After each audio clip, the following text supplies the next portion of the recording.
Présenter ce bulletin météo proche des fêtes, mais d'abord un merci à Geert pour cette photo évidemment de Johor en Malaisie.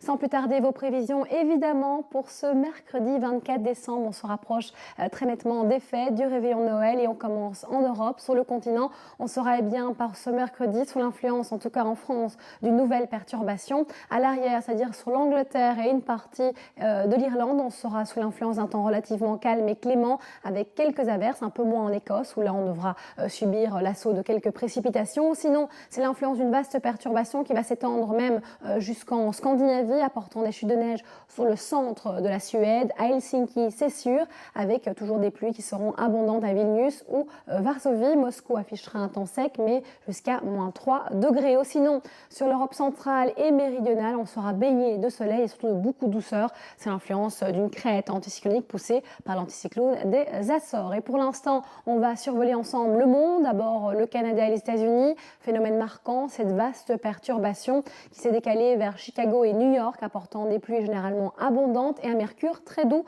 Notez 17 degrés à New York, c'est incroyable. Sinon, il fera plus frais sur le golfe du Mexique, sec sur les grandes petites Antilles, mais aussi l'Amérique centrale. C'est moins le cas du sud du Brésil et de l'Amazonie. Et pour retrouver du soleil, il faudra aller en Argentine et au Chili. Sinon, les orages vont se poursuivre à Johannesburg. La zone de convergence a migré vers le sud, mais se maintient en moindre mesure jusqu'à la région des Grands Lacs, temps relativement sec et lumineux sur Casablanca, un peu moins sur Tripoli. Là, évidemment, on a les entrées maritimes qui débordent sur les côtes libyennes, mais aussi égyptiennes.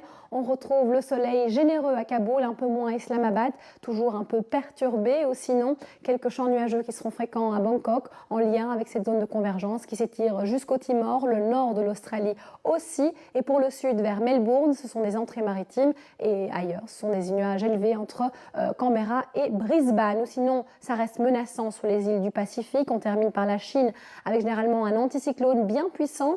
Du côté de Séoul, il fait doux. Et au Japon, c'est des chutes de neige qui auront lieu tant dans le nord que sur l'ouest de l'île principale, Honshu. Et pour terminer ensemble, des images des Alpes du Nord. On est du côté de la France. Et là, les skieurs boudent car ils attendent vraiment impatiemment les chutes de neige qui ne sont pas présentes. Des sommets qui ont tendance à fondre avec la présence du soleil. Merci de nous avoir suivis. Bonne suite de programme et surtout, prenez bien soin de vous.